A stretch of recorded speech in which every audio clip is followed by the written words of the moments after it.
L'Afrique équatoriale est une zone clé pour l'environnement et le climat de l'Afrique, mais aussi pour l'ensemble de notre planète.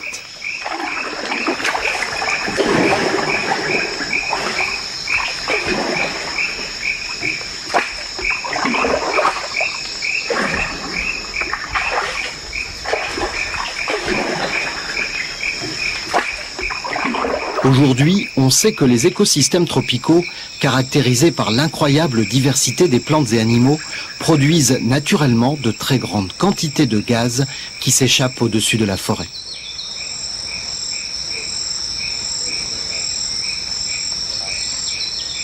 Ces gaz vont s'associer aux émanations gigantesques dues aux feux de forêt et de savane, très nombreux dans cette région du monde. Ils réagissent sous l'effet du rayonnement solaire et génèrent des modifications de la composition de l'atmosphère comparables à celles produites par la pollution de type industriel. Les scientifiques ont mis le doigt sur l'un des principaux responsables, l'ozone. Un gaz formé à partir de la recombinaison des multiples émissions. Un gaz oxydant de l'air, puissant et dangereux pour notre santé quand il se trouve dans les basses couches de l'atmosphère. Un ozone toxique, en région équatoriale comme dans les pays industriels, à ne pas confondre avec l'ozone de la très haute atmosphère qui, lui, nous protège des rayons ultraviolets et qui est malheureusement menacé. Le trou d'ozone dont on entend parler, c'est un trou d'ozone qui apparaît régulièrement tous les automnes au-dessus du continent antarctique. Mais il n'apparaît pas à n'importe quelle altitude, il apparaît vers l'altitude de 7 km, 6-7 km, à un endroit qu'on appelle la stratosphère, c'est-à-dire dans la haute atmosphère. Mais il y a également de l'ozone dans la basse atmosphère, finalement là où nous respirons, là où nous vivons. Et moi, je me demande si justement dans les villes africaines, où on a les feux domestiques qui produisent les mêmes sortes de polluants que les voitures automobiles, et où le soleil est encore plus intense que dans nos régions tempérées, c'est pas par hasard que c'est surtout au mois de juillet, en France, qu'on a ces alarmes d'ozone. Eh bien, c'est parce que le soleil y est plus actif. Mais dans les zones tropicales, finalement, c'est quasiment tout au long de l'année. Donc tout ça pour dire que dans les villes africaines ou dans les villages africains, on peut avoir par moment des concentrations de polluants telles que l'activité du soleil va fabriquer énormément d'ozone et que ça va être dommageable pour la santé.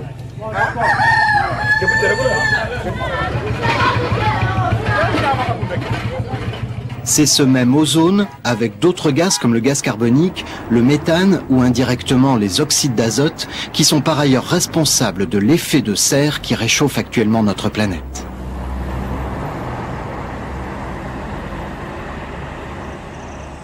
C'est pour comprendre les mécanismes à l'origine de ces modifications de l'atmosphère que la mission internationale Expresso a été organisée. Elle associe des scientifiques de différents pays pour se rendre au cœur de l'Afrique équatoriale. Le CNRS, avec l'Institut national des sciences de l'univers, envoie l'avion de recherche atmosphérique et de télédétection ARAT. Il est préalablement équipé d'instruments spécifiques à sa mission.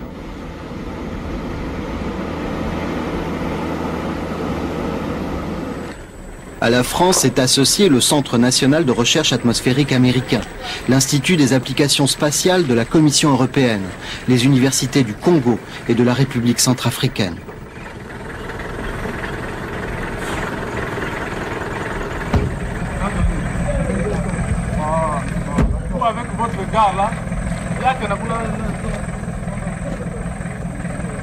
Le programme scientifique de la mission est sous la responsabilité du Français Robert Delmas. Cette région comprend ici la zone de forêt tropicale. Elle est entourée par des zones de savane. Et l'objectif d'Expresso, c'est d'étudier les émissions des écosystèmes savane et forêt avec plusieurs moyens expérimentaux, à partir de la ville de Bangui, notamment avec l'avion du CNRS, et à l'aide d'un site qui se trouve en pleine forêt du Nord Congo, qui est équipé avec une tour instrumentée et un ballon captif. En appui des mesures sur les gaz et les fumées des feux de savane ou de forêt, il y a les prises de vue satellites effectuées par l'Institut des applications spatiales. Chaque jour, ces cartes sont réalisées et mises en corrélation avec les données recueillies sur le terrain.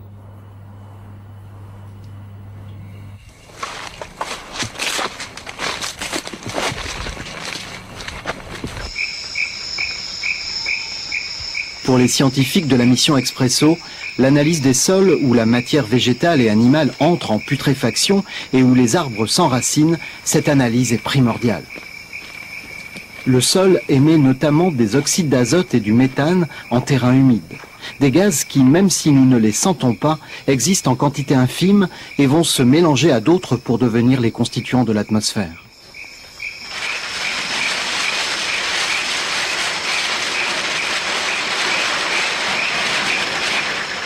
Jules Lohemba traque le méthane qui est émis dans les zones de marais.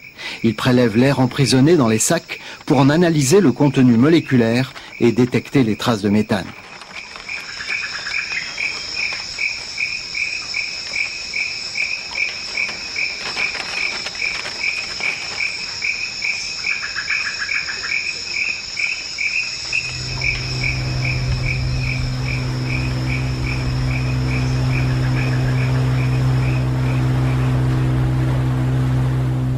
Nous sommes à plusieurs centaines de kilomètres de toute présence humaine dont l'activité viendrait fausser les analyses.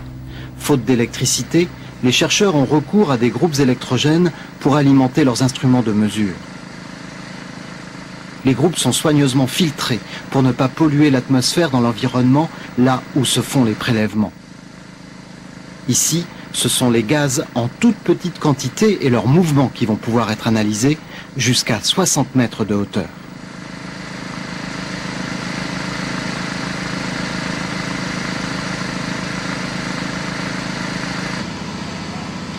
Peter Harley, du Centre de recherche américain, est responsable de l'analyse des gaz émis par les feuilles de la végétation alentour. Avec l'action du soleil, chaque feuille émet des hydrocarbures et notamment ce que l'on appelle des isoprènes, spécifiques des arbres feuillus.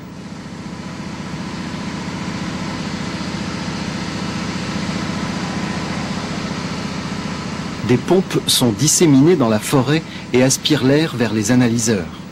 Peter travaille au pied de la tour, le plus haut échafaudage jamais construit en pleine forêt tropicale. Il permet de faire des mesures à différents niveaux, jusqu'à 10 mètres au-dessus de la cime des arbres. À 55 mètres de hauteur, Dominique Sersa de l'Université de Toulouse, avec le physicien Alex Günther, finissent la mise en place des instruments.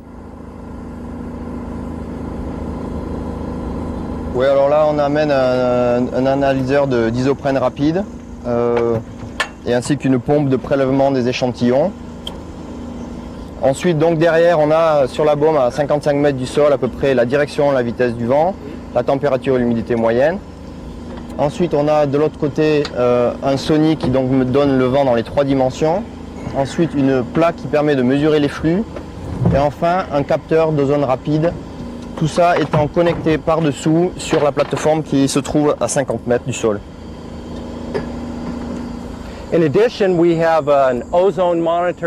En plus, nous avons un analyseur d'ozone ici qui mesure sa concentration et nous mesurons là, sur le mât, les échanges d'énergie et de matière entre la forêt et l'atmosphère en sélectionnant les particules d'air qui montent et qui descendent dans des sacs en téflard pour les analyser plus tard.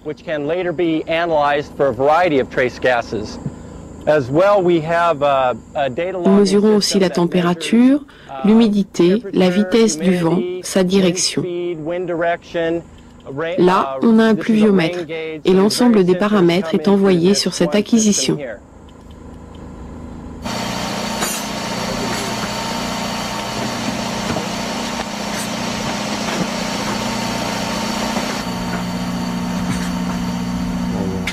À l'équateur, il fait nuit dès 6 heures. Les conditions de température et une humidité souvent supérieure à 90% de saturation dans l'air dégradent très vite les instruments de mesure et les pannes sont fréquentes. Ce n'est que tard le soir que Congolais, Américains, Allemands et Français rentreront à la base distante d'1 kilomètre de la tour.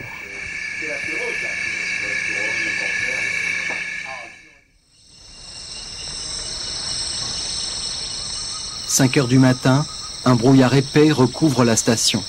C'est aujourd'hui qu'est prévu le lancement du ballon qui va permettre des mesures encore plus haut dans l'atmosphère.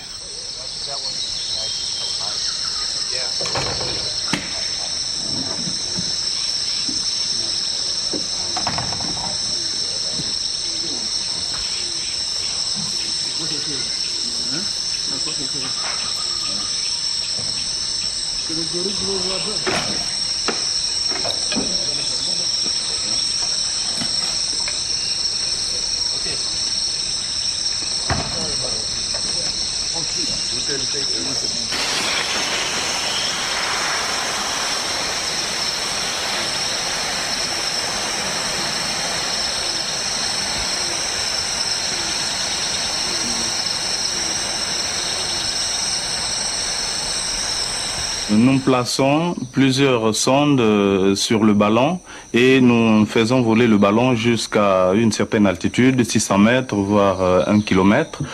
Il y a des sondes qui sont sur le ballon qui nous transmettent les données qui sont reçues sur cette valise. Et cette valise est couplée à ce micro-ordinateur et ça nous permet donc d'enregistrer nos données sur différents supports, le disque dur ou la disquette. Alexis Minga est chercheur à l'université de Brazzaville. Il fait partie de cette nouvelle génération de scientifiques africains formés aux questions d'environnement. Le ballon qui a été gonflé à l'hélium, il va pouvoir être récupéré, puisque le ballon, quand il est lancé, il n'est pas perdu, il est accroché à un fil, il est déroulé jusqu'à la distance voulue pour pouvoir faire des mesures, et il est bloqué à ce niveau-là et on fait des mesures. Disons que les avantages, c'est que ce ballon peut être réutilisé plusieurs fois. Les inconvénients, c'est qu'avec ce type de ballon, on ne peut pas aller plus loin. On peut aller, par exemple, dans la stratosphère. Ce que permet les autres types de ballons qui sont lancés, perdus, les appareils, tous sont perdus, mais les avantages, c'est qu'on peut on peut étudier la distribution des paramètres physico-chimiques dans l'atmosphère jusqu'à une quarantaine de kilomètres dans la stratosphère. Mais ça, on ne peut pas.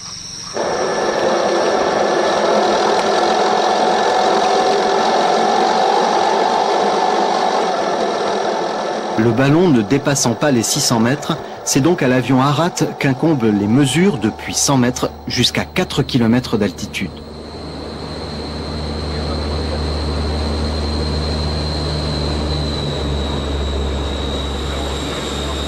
L'avion permet de mesurer toutes les émissions de gaz et leur dépôt sur la végétation. Des mesures essentielles pour comprendre les échanges inconnus à ce jour en milieu équatorial entre les différentes couches d'air. Les chercheurs s'intéressent notamment aux émissions et aux dépôts d'oxyde d'azote et d'ozone.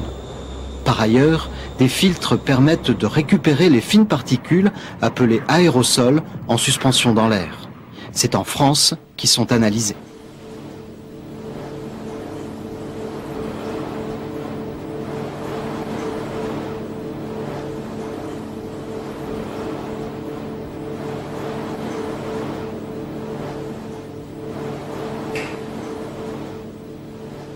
Ces particules noires vont absorber la lumière du soleil. Tout le monde l'a expérimenté, cet effet-là.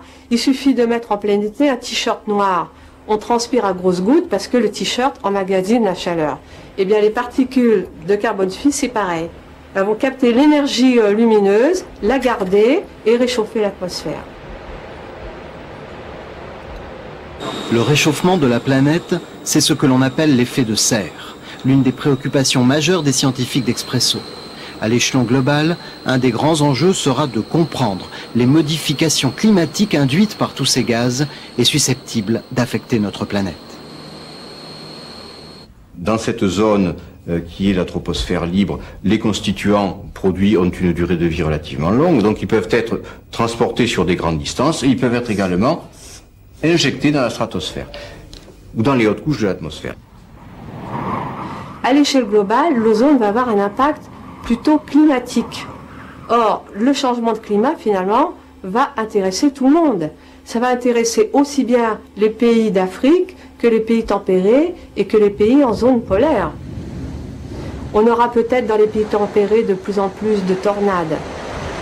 En Afrique, au contraire, il va y avoir certainement plus de sécheresse. Et dans des zones très critiques, par exemple comme la limite du Sahel et de la savane, là où la végétation dépend de la moindre goutte de pluie, et bien si on change la nature des précipitations, le régime des précipitations et globalement la hauteur d'eau qui tombe sur toute l'année, ça peut avoir des conséquences dramatiques et finalement déclencher des famines dans des pays qui ne s'y sont pas préparés, des pays où la démographie est galopante, où ils dépendent énormément de ce qui est produit par les terres. Et tout ça, c'est par la faute de l'homme, c'est par la faute de ses activités mal contrôlées.